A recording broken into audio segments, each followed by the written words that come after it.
ప్రస్తుతం YCP senior నేత YV Subbareddy మాట్లాడుతున్నారు. ఇప్పుడు లైవ్ చూద్దాం. భంగం కలిగే విధంగా మాట్లాడాడు. అది తెలిసిన వెంటనే నేను గత ప్రభుత్వంలో టీటీడీ చైర్మన్గా 4 సంవత్సరాలు ఉన్నా, ఆ బాధ్యతలో ఉన్నప్పుడు మేము చేసిన కార్యక్రమాల వల్ల భక్తుల మనోభావాలు కాపాడుకుంటూ వచ్చాం కాబట్టి దానికి ఇమీడియట్గా నేను రియాక్ట్ అయ్యి ఒకటే చెప్పడం జరిగింది. నేనెట్లా హిందువు వెంకటేశ్వర స్వామిని కలియుగ ప్రత్యక్ష దైవంగా భావిస్తూ పూజిస్తాను, నిజంగానే చంద్రబాబు నాయుడు గారు కూడా ఆయన కూడా చెప్తాడు కాబట్టి ఆ విధంగా ఇంత గొప్ప ఇంత పెద్ద నెపం వెంకటేశ్వర స్వామి పవిత్రను దెబ్బతీసే విధంగా, భక్తుల మనోభావాలు దెబ్బతీసే విధంగా స్వామివారికి సమర్పించే నైవేద్యాల్లో భక్తులకి ఇచ్చే లడ్డుల్లో ఆ మాట అంటానికే ఒళ్ళు గగురుపాటు కలుగుతుంది. జంతువులు కొవ్వు వాడుతున్నామని మాట్లాడటం చూసిన తర్వాత నేను అప్పుడే చెప్పాను.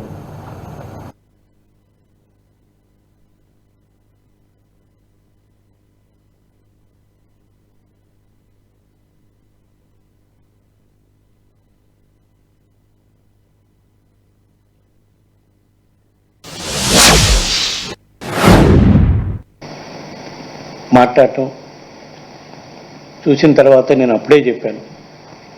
ఇంతకన్నా నీచమైన ఘోరమైన కార్యక్రమం ఇంకోటి ఉండదు. నేను వెంకటేశ్వర స్వామిని నమ్ముతున్నాను, మీరు కూడా వెంకటేశ్వర స్వామి భక్తుడని చెప్తారు కాబట్టి రండి ప్రమాణించకారు. నేను చేయటానికి సిద్ధంగా ఉన్నా. వెంకటేశ్వర స్వామి పాదాల చెంత ప్రమాణం చేస్తాను. నేను నా కుటుంబంతో సహా వచ్చేస్తాను. మా పాలనలో ఎటువంటి చంద్రబాబు నాయుడు గారు ఆరోపణ చేసినట్టు ఎటువంటి అక్రమాలు నీచమైన కార్యక్రమాలు జరగలేదు. మీరు ఏదైతే నింద మోపారో మీరు దానికి కట్టుబడి ఉన్న పని అయితే రండి, మీరు కూడా ప్రమాణం చేసి చెప్పండి. లేదా మీరు భక్తుల మనోభావాలు దెబ్బతినే విధంగా చేసిన దానికి మేము చట్టపరంగా న్యాయపరంగా ఏం చర్యలు తీసుకోవాలో ఆ కార్యక్రమం చేస్తాం. ఎందుకంటే 100 రోజుల పాలనలో చెప్పిన హామీలు అమలు చేయలేదు. వివిధ కార్యక్రమాలు చెప్పి అధికారంలోకి వచ్చి ఏ విధంగా హిందువుల్లో ఇది ఒక ఇదిగా భావించే పరిస్థితి వచ్చింది. రాత్రి నుంచి నేను చూసిన వెంటనే రియాక్ట్ అయ్యాను. దాని మీద ప్రమాణ స్వీకారం చేద్దామని చెప్పడం జరిగింది. ఇప్పుడు వివరంగా ఏ విధంగా గత 5 సంవత్సరాలు మా పాలనలో స్వామివారి నైవేద్యాలు పెట్టడంలో కానివ్వండి, భక్తులకు ఇచ్చే లడ్డూలు తయారు చేయడంలో కానివ్వండి, ఏ విధంగా నాణ్యతను పాటించాము, ఏ విధంగా 2014 నుంచి 15 వరకు వాళ్ళు చేయని కార్యక్రమాలు కూడా మేము 2019 నుంచి 24 వరకు చేశాము, కొన్ని వివరాలు తెలియజేయడం కోసం ఈ ప్రెస్ కాన్ఫరెన్స్ ద్వారా చెప్పడం జరుగుతుంది. మా ప్రభుత్వం అధికారంలోకి రాకముందు 2019లో 2014 నుంచి 15 వరకు ఏదైతే సిస్టమ్ ఉందో, ఎందుకంటే మెయిన్ ఇక్కడ కావాల్సింది కౌ ఘీ ప్రొక్యూర్ చేసే సిస్టమ్ ఏదైతే ఉందో అదే లడ్డు తయారీలోకి వాడే కౌ ఘీ కానివ్వండి, మిగతా ఇంగ్రీడియంట్స్ కానివ్వండి, ఏ సిస్టమ్ అయితే 2014 నుంచి 15 వరకు ఉందో అదే సిస్టమ్ మేము అధికారంలోకి వచ్చినా కూడా 2024 వరకు వివిధ మార్పులు ఇంప్రూవ్మెంట్స్ చేసుకుంటూ పోయామే, కానీ అదే సిస్టమ్ కంటిన్యూ అయ్యారు. మా ప్రభుత్వం రాకముందు ఎవరైతే ఈఓగా ఉన్నారో అక్కడ అనిల్ సింగార్ గారు, ఆయనే మా ప్రభుత్వం వచ్చినా కూడా 1.5 year ఈఓగా ఉన్నారు. ఇంకా మేము భక్తులకు మెరుగైన సౌకర్యాలు చేయడం కోసం, పవిత్రతను కాపాడుకోవడం కోసం ఎన్ని మెరుగైన కార్యక్రమాలు చేశాము అంటే ఇందులో 2 భాగాలు ఆయన నిన్న మోపిన నెపంలో. ఒకటి, స్వామివారికి సమర్పించే నైవేద్యంలో కల్తీ కార్యక్రమాలు జరుగుతున్నాయి అని చెప్పి నెపం మోపారు. స్వామివారికి సమర్పించే నైవేద్యం సుమారుగా రోజుకి 5 నుంచి 7 సార్లు ఏదో నైవేద్యాలు సమర్పించేది అనుకుంటారు. దానికి ఎవ్రీ డే 60 kgs ఆఫ్ గీ అవసరం ఉంటుంది. మా ప్రభుత్వం రాకముందు ఆ గీ, మా ప్రభుత్వం వచ్చినా కూడా కొన్నాళ్ళు ఆ గీతోనే స్వామివారికి నైవేద్యాలు, ఆ ఇంగ్రీడియంట్స్తోనే స్వామివారికి నైవేద్యాలు ఏదైతే అప్పుడు సప్లైస్ తీసుకుంటామో వాటితోనే చేసే కార్యక్రమం జరుగుతుంది. గత 3 సంవత్సరాల నుంచి మేము ఇంకా 2 అడుగులు ముందుకు వెళ్ళి స్వామివారికి సమర్పించే నైవేద్యానికి గీ కానివ్వండి, వాడే ఇంగ్రీడియంట్స్ కానివ్వండి, అంటే రైసు, దాలు, ఇవన్నీ అంటే వివిధ రకాల నైవేద్యాలు సమర్పిస్తుంటారు స్వామివారికి. పొంగలు, పాయసం, రకరకాలుగా పులిహార సంబంధించిన ఐటమ్స్ అన్నీ కూడా స్వామివారికి సమర్పించే నైవేద్యంలో వాడే ఐటమ్స్, ఇంగ్రీడియంట్స్ అన్నీ కూడా మామూలుగా మార్కెట్ నుంచి కొంటే ఆ మార్కెట్లో దొరికే ఐటమ్స్ అన్నీ కూడా మామూలుగా పండించి ఎరువులు, పురుగు మందులు వాడిన పదార్థాలతో పండిస్తారు. వాటి వల్ల స్వామివారికి విషపూరితమైన నైవేద్యం సమర్పించే పరిస్థితి ఉంది. దీన్ని మార్పు చేయాలని చెప్పి టోటల్ ఆర్గానిక్ ఇంగ్రీడియంట్స్తో ఇంక్లూడింగ్ గీ, ఆర్గానిక్ దేశీ కౌ ద్వారా వచ్చిన గీతోనే గత 3 సంవత్సరాల నుంచి కూడా స్వామివారికి నైవేద్యాలు సమర్పిస్తున్నాం. దానికి ఎగ్జాంపుల్, ఆ స్వామివారికి నైవేద్యాలు సమర్పించే గీకి ప్రత్యేకంగా ప్యూర్ దేశీ కౌస్ నుంచి గీ తీసే గోశాల రాజస్థాన్లో ఉంది, ఫతేపూర్లో. అక్కడ సుమారుగా 10,000 దేశీ కౌస్ ఉంటాయి. వాళ్ళ దగ్గర నుంచి గీ సప్లై తీసుకొని మేము కొనలేం కాబట్టి, ఎందుకంటే మన దగ్గర టెండర్ సిస్టమ్ ఫాలో కావాలి, కొనలేం కాబట్టి డోనర్స్ సహాయంతో ఎవ్రీ డే 60 kgs గీ ఆ రాజస్థాన్ దీని నుంచి గీ తీసుకొచ్చి స్వామివారికి నైవేద్యాన్ని సమర్పించడానికి ఆ గీయే వాడుతున్నాం. దానికి కూడా డోనర్ సహాయం. రోజుకి ₹1,00,000 అయింది ఆ గీ ఒక్కటి. మిగతా ఇంగ్రీడియంట్స్ అన్నీ ఇక్కడ ఆర్గానిక్ ఫార్మర్స్ పండించిన తెలంగాణలో, ఆంధ్రాలో ఆర్గానిక్ ఫార్మింగ్ జరుగుతుంది. వాళ్ళ దగ్గర నుంచే ప్రొక్యూర్, ఎస్పెషల్లీ గీ మాత్రం అక్కడి నుంచి చేస్తున్నాం. దాన్ని కూడా ఒక డోనర్ సహాయంతో రోజుకి ₹1,00,000, నెలకు 30 లక్షలు. ఇప్పుడు దాకా 3 సంవత్సరాల నుంచి ఆ డోనరు దాదాపు 10 crores దాకా ఈ గీతో నైవేద్యం చేయడానికి డొనేట్ చేస్తున్నాడు. అదేవిధంగా మళ్ళా దీన్ని పర్మనెంట్గా స్వామివారి నైవేద్యాల వరకు ఇప్పుడు మనం ఏదైతే చేస్తున్నామో స్వచ్ఛమైన పదార్థాలతో చేసి ఇవ్వాలని, దీన్ని పర్మనెంట్గా ఎస్టాబ్లిష్ చేయాలని మా గోశాలలో రాజస్థాన్ నుంచి తిరుమల తిరుపతి దేవస్థానం గోశాల ఉంది. దాంట్లో 550 దేశీ ఆవుల్ని గుజరాత్ నుంచి, రాజస్థాన్ నుంచి తీసుకొస్తే ఆ గోశాలలోనే వాటిని అన్నీ చేసి వాటి నుంచి వచ్చే పాల ద్వారా స్వామివారికి నిత్యము నైవేద్యాలకు అవసరమైన 60 kg గీ పర్మనెంట్గా తయారు చేసుకునే కార్యక్రమం చేయాలని ఆ ప్లాంట్ కూడా పెట్టడం జరిగింది. ఆ ghee manufacturing, milk chilling and ghee manufacturing plant. అది మా ప్రభుత్వం అధికారుల నుండి ఒకటి పూర్తి స్థాయిలో అయిపోయింది. బహుశా ఇప్పుడు నేను పొద్దున కూడా ట్రై చేశాను కనుక్కోవడానికి, అది కంప్లీట్ అయిపోయి ఓపెనింగ్ కూడా రెడీగా ఉంది. ఇది నైవేద్యాల వరకు ఆయన చేసిన మొత్తానికి మా ప్రభుత్వంలో ఏ విధంగా మెరుగైన స్వామివారికి నైవేద్యం ఇవ్వడానికి మేము చేసాము. ఇదివరకు గత ప్రభుత్వంలో 2014 నుంచి 15 వరకు కాదు, అంతకుముందు కూడా ఎవరు ఆలోచన కూడా చేయలేదు సార్. నెక్స్ట్ రెండవ ఆరోపణ, లడ్డూ ప్రసాదంలో. లడ్డూ ప్రసాదం తయారు చేయడంలో కూడా నాణ్యత లోపించింది. దాంట్లో కూడా వాడే ఘీ నాణ్యత లేని ఘీ వాడుతున్నామని చెప్పాను. నేను ఇందాకనే చెప్పాను, ఘీ నాణ్యత కోసం అని చెప్పి ఇదివరకు ఒక ల్యాబ్ ఉండేది. మేము మా ప్రభుత్వం అధికారంలోకి రాకముందు ఆ ల్యాబ్ వాళ్ళు every time 2 times 3 times check చేసినాకనే మనకి ట్యాంకర్స్లో వస్తుంది లడ్డూ తయారీకి మొత్తం. అది టెస్ట్ చేసినాకనే క్వాలిటీ బాగుంటేనే అన్లోడ్ చేస్తారు, లేకపోతే రిటర్న్ పంపిస్తారు. లోకడ ఎన్నిసార్లు ఆ విధంగా రిటర్న్ చేశారో నాకు తెలియదు. కానీ మా ప్రభుత్వం వచ్చినాక 2019 నుంచి 24 వరకు కూడా నా ఉద్దేశం సుమారుగా 10 సార్లు ఆ విధంగా ట్యాంకర్లు రిటర్న్ పంపిన దాఖలాలు ఉన్నాయి. దీన్ని క్వాలిటీ బాగాలేక. అది కూడా కాక ఇంకా 2 స్టెప్లు ముందుకు పోయి ప్రతి ట్యాంక్ దగ్గర వచ్చిన టెస్టింగ్ చేసేటప్పుడు మన దగ్గర ఉండే ల్యాబ్ ఎక్విప్మెంట్ ఎప్పుడో 20-30 సంవత్సరాల నాటి పెట్టిన ఎక్విప్మెంట్ కాబట్టి క్వాలిటీ సరిగా చెక్ చేయలేకపోతుందని మైసూరులో ఉన్న CFTRI, central food and technical research institute, వాళ్ళ దగ్గర నుంచి డిప్యుటేషన్ మీద ఒక ఆఫీసర్ని తీసుకొచ్చి ఆ ఆఫీసర్ అడ్వైజ్ ప్రకారం ల్యాబ్ను మొత్తం ఆధునిక ల్యాబ్గా మార్చి మళ్ళా అక్కడ పనిచేయడానికి కూడా ఒక సీనియర్ సిఎఫ్టిఆర్ ఎంప్లాయీ రిటైర్ అయిన ఆయన తీసుకొచ్చి ఇక్కడ పెట్టుకొని ఆ విధంగా గత 3 సంవత్సరాల నుంచి కూడా టెస్టింగ్ ఫెసిలిటీస్ని ఇంప్రూవ్ చేసి ఇదంతా ఎందుకు క్వాలిటీ ఆఫ్ ఘీ లడ్డులో వాడే క్వాలిటీ ఆఫ్ ఘీని మనం ఎక్కడా కల్తీ లేని ఘీ వచ్చేటట్టుగా చేయటం కోసం ఇన్ని కార్యక్రమాలు చేశామని చెప్పి ఈ సందర్భంగా తెలియజేసుకుంటూ ఇన్ని రకాల భక్తుల స్వామి పవిత్రతను కాపాడుకుంటూ భక్తులకు ఎక్కడా అసౌకర్యం కాకుండా ఇన్ని కార్యక్రమాలు చేసిన మా ప్రభుత్వంపై మా పార్టీపై ఇంత ఘోరమైన ఎందుకు మోపారు ఈ నెపం అంటే ప్రజల దృష్టిలో మేము దుష్ప్రచారం చేసి నమ్మించే కార్యక్రమం చేయాలని చూస్తున్నాడు. ఇది చాలా నీచమైన ఆరోపణ. దీనిపై వాళ్ళు చంద్రబాబు నాయుడు గారు ఎవరైతే మాట్లాడారో దీనిపై వాళ్ళు స్పందించాలి. వాళ్ళ దగ్గర ఏమైనా ఆధారాలు ఉంటే నిరూపించాలి.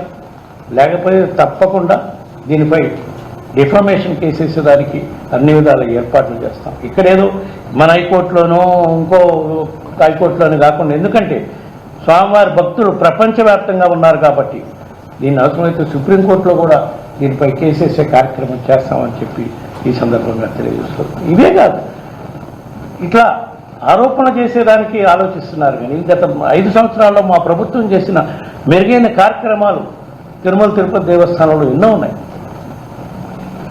అవన్నీ పక్కన పెట్టి వీళ్ళు దుష్ప్రచారం చేయటం కోసం, మా మీద నింద మోపటం కోసం, రాజకీయ లబ్ధి కోసం, స్వార్థ ప్రయోజనాల కోసం ఆరోపణలు చేసే కార్యక్రమం, ఇంకాటి ఘోరమైన ఆరోపణలు చేసే కార్యక్రమం చేస్తున్నారని చెప్పి ఈ సందర్భంగా తెలియజేసుకుంటున్నాను. అదేవిధంగా vigilance commission, vigilance and enquiry department అని నోటీసులు ఇచ్చారు మాకందరికి. మాకు ఇచ్చారు, మిగతా ఆఫీసర్లు కూడా ఎవరెవరికి ఇచ్చారో నాకు తెలియదు. ఇచ్చినప్పుడు మేము చెప్పాము, ఆ ఆఫీసర్లు మాకు రాస్తున్నారు, మా దగ్గర ఈ మెటీరియల్ ఉంటుంది. నేను ఎప్పుడో 3 సంవత్సరాలు 4 సంవత్సరాలు చైర్మన్గా ఉన్నా. వాళ్ళ దగ్గర అడిగిన ఇన్ఫర్మేషన్ నా దగ్గర ఉండదు. రికార్డు ఏదైనా పంపిస్తే ఏ నిర్ణయమైనా ఎట్లా తీసుకున్నాం ఏందో చెప్తామంటే మాకు ఇన్ఫర్మేషన్ ఇయ్యరు. ఇవన్నీ బోర్డు డిసిషన్స్, బోర్డులో డిసిషన్ ప్రతి నిర్ణయం బోర్డులో తీసుకుంది. బోర్డు సభ్యులతో పాటు ఎక్స్కప్షో మెంబర్స్ గవర్నమెంట్ సైడ్ నుంచి ఉన్నారు. అన్నీ తీసుకున్నాం, అన్ని నిర్ణయాలు తీసుకోవడం జరిగింది. ఇంప్లిమెంట్ చేసే ఆఫీసర్లు వాళ్ళ ప్రేమం ఏమి లేకుండా పేపర్లో వస్తుంది. నిన్నో మొన్నో ఒక పేపర్లో విజిలెన్స్ రిపోర్ట్ అయిపోయింది, 520 కోట్ల రూపాయల దోపిడీ జరిగింది అని చెప్పి నేను పేపర్ రైటింగ్. సో ఏ స్థాయిలో దుష్ప్రచారం చేసే కార్యక్రమం చేస్తున్నారంటే చూడండి. దాని మీద కూడా ఈరోజు కోర్టుకు వెళ్తాం. సో వీటన్నిటిపై నిగ్గు తేల్చే కార్యక్రమం చేస్తాం. దీనిపై తక్షణమే ముఖ్యమంత్రి చంద్రబాబు నాయుడు గారు ఆయనకి మతి భ్రమించి మాట్లాడారా, కావాలని మాట్లాడారా, ఇంత ఘోరంగా మాట్లాడటం అనేది ప్రజలెవరు కూడా తట్టుకోలేకపోతున్నారు. మరీ ముఖ్యంగా హిందువులు తట్టుకునే పరిస్థితి కూడా లేదు. దీనిపై వాళ్ళు సమాధానం చెప్పాలని చెప్పి ఈ సందర్భంగా కోరుకుంటున్నాను.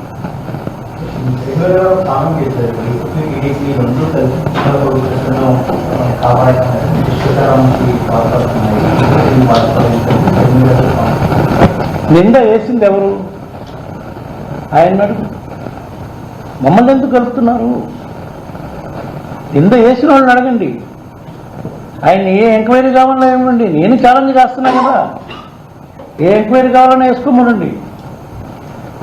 అవన్నీ ఆరోపణలు రుజువైన కార్యక్రమం చేయమనండి.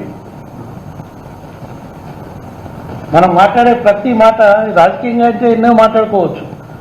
ఇది తిరుమల పవిత్రతకు సంబంధించింది, భక్తుల మనోభావాలకు సంబంధించింది.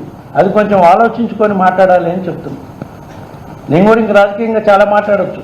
చంద్రబాబు నాయుడు గారు మతి భ్రమించింది, లేకపోతే కృష్ణా అదేంటి వారధి బోటుతో బుద్ధి వైసీపీ వాళ్ళు పడేయాలనుకుంటున్నారు, అవన్నీ మాట్లాడుతున్నారంటే ఆయన మైండ్ సెట్ ఎట్లా ఉందో అర్థం చేసుకోవచ్చు.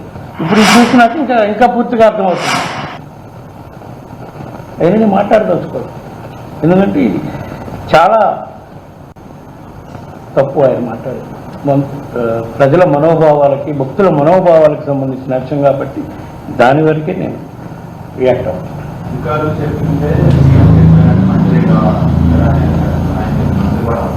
అధికారులు చెప్పని ఎవరైనా చెప్పని మనం మాట్లాడేటప్పుడు బాధ్యతమైన పదవిలో ఉన్నప్పుడు దానికి బాధ్యత నువ్వు తీసుకోవాలి.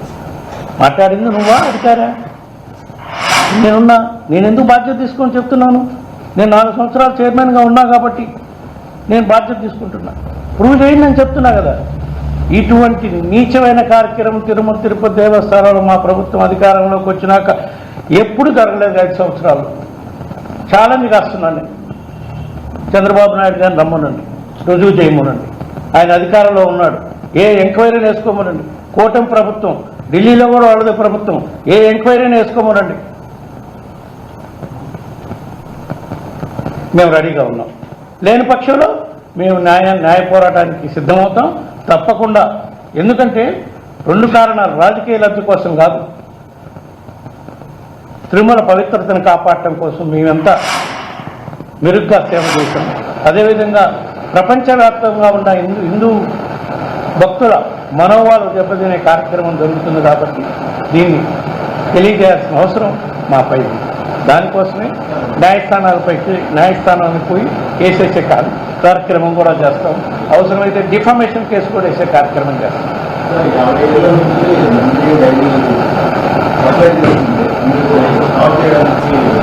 అట్లేం లేదమ్మా, స్టాప్ చేయాలని మాకేం వాళ్ళ మీద ఇది లేదు.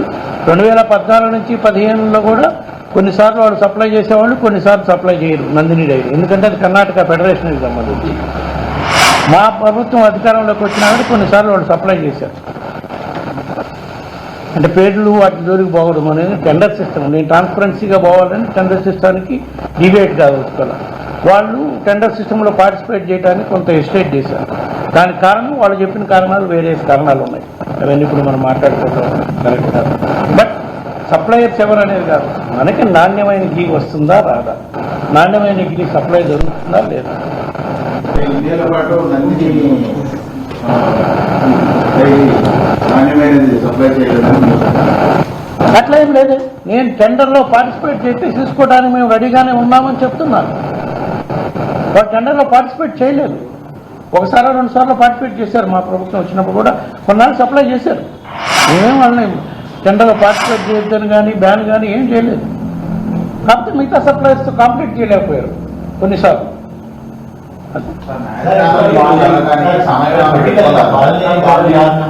రాజకీయాలు నేను మాట్లాడనని చెప్పాను. ఇది కేవలం ఏ దురుద్దేశంతో చంద్రబాబు నాయుడు గారు మాట్లాడారో ఆ సబ్జెక్ట్కే పరిమితం. Let him complete. I will చూద్దామమ్మా, ఇమీడియట్గా ఆ కార్యక్రమం కూడా చేస్తాం. ఎందుకంటే లేట్ కాకూడదు ఇట్లాంటి విషయాల్లో. ఎందుకంటే భక్తుల మనోభావాలకు సంబంధించిన విషయం కాబట్టి. ఎందుకంటే రకరకాలుగా ఫోన్లు చేసి అడిగేవాళ్ళు, వాళ్ళందరికీ కూడా మనం సమాధానం చెప్పే కన్నా డైరెక్ట్గా కోర్టుకు వెళ్తేనే better. Chandrababu Naidu is not alone making allegations, but rather BJP is also supporting those. So what's your say on that? That's what I'm telling both of them in power here and Delhi. Let them call for an inquiry, whatever they want, whether it is central agency or state agency. Let them call for an inquiry. I am ready to face. We are ready to face. Otherwise, we will go to the court. Would you say it's going to be divide and rule politics they are playing? Not divide rule, it is to divert their failures they were planning to do. It has been completed almost 100 days. They are celebrating heavily, but they have nothing achieved in these 100 days. Whatever promises they have made, they have not fulfilled, not even except pension. That is the reason they are trying to divert the issue like this. Thank you.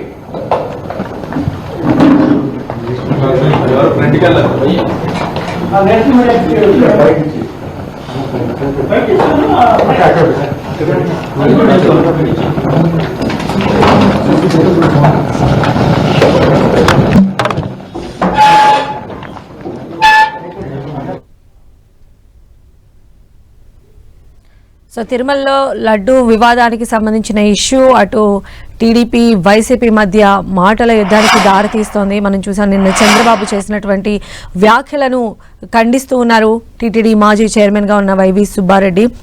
మేము ఖచ్చితంగా క్వాలిటీకి రాజీ పడకుండా services అందించామని చెప్పి ఆయన చెప్తూ ఉన్నారు. ముఖ్యంగా లడ్డూ తయారీలో జంతువుల కొవ్వు వాడారని చెప్పడం చాలా బాధాకరమైనది. ఇది పైగా భక్తుల మనోభావాలతో ముడిపడి ఉన్నటువంటి అంశం కాబట్టి ఖచ్చితంగా చంద్రబాబు చేసినటువంటి ఈ వ్యాఖ్యలకు సంబంధించి ఆధారాలు చూపించాలి, చూపించకపోతే న్యాయ పోరాటానికి సైతం కూడా సిద్ధమని చెప్పి వైవి సుబ్బారెడ్డి చెప్తూ ఉన్నారు.